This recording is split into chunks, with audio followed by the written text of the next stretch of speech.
ഇനിയൊരു തെരഞ്ഞെടുപ്പിന് കൂടി അതിജീവിക്കാനുള്ള കരുത്ത് ഈ വർഗീയ ഏകാധിപത്യ ശക്തികൾക്ക് പോലുമില്ല എന്നുള്ള തിരിച്ചറിവ് എന്നെയും നിങ്ങളെയും പോലുള്ള പൗരന്മാർക്കുണ്ടാകും.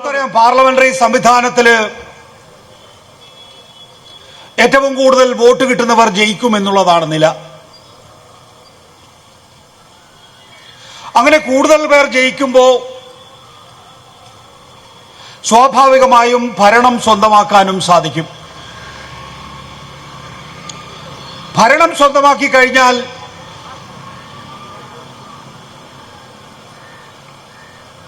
നാടിന്റെ തലവന്മാരായി മാറേണ്ടവർ,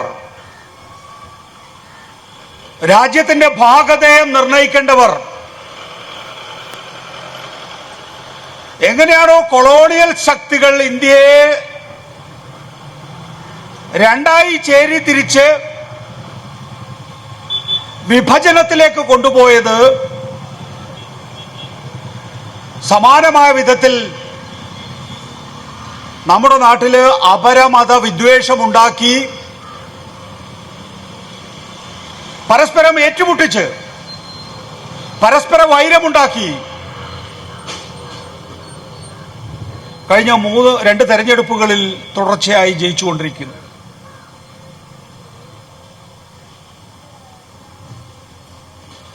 ഈ സ്ഥിതിവിശേഷം ഇപ്പോൾ പ്രത്യേകമായൊരു ഘട്ടത്തിലെത്തി എന്നുള്ളത് ഐഷാ ഘോഷ് സ്വന്തമായിട്ടുള്ള ഒരു അനുഭവത്തിലൂടെ പറഞ്ഞു തരുമെന്നാണ് ഞാൻ വിചാരിക്കുന്നത്. രാജ്യത്തെ വിദ്യാർത്ഥികൾ മാത്രമല്ല, വലിയ വ്യവസായ നഗരങ്ങളിൽ മുൻപ് കാണാത്ത വിധത്തിൽ തൊഴിലാളി സംഘടനകൾ ഇപ്പോൾ സമരപാതയിലാണ്. ഗിഗ് വർക്കർമാർ രാജ്യമെങ്ങും പ്രക്ഷോഭത്തിലാണ്. വിദ്യാർത്ഥി സമരത്തിന് മുമ്പ് ഈ ഏകാധിപത്യ ഭരണകൂടത്തെ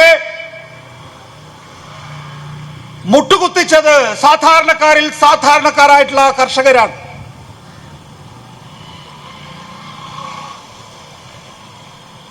ഇനിയൊരു 25 വർഷം അല്ലെങ്കിൽ 50 വർഷം ഈ വർഗീയ ഭരണകൂടം തന്നെയാണ് തുടരാൻ പോകുന്നത് എന്നുള്ള തോന്നലാണ്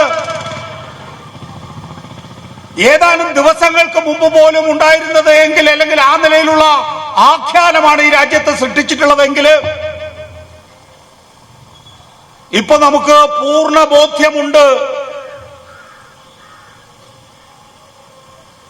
ഈ ഭരണകൂടം അവസാനിക്കാൻ പോവുകയാണ് എന്ന്.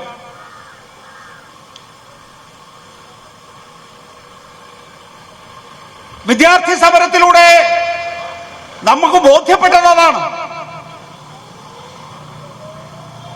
എന്താ വിദ്യാർത്ഥി സമരം?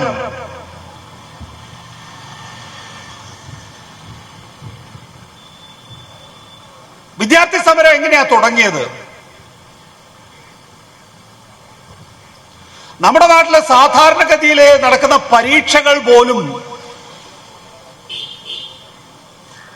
ഏറ്റവും സമ്പന്നർക്ക് മാത്രമായി കാഴ്ചവെക്കുന്ന രീതിയിലുള്ള ഒരു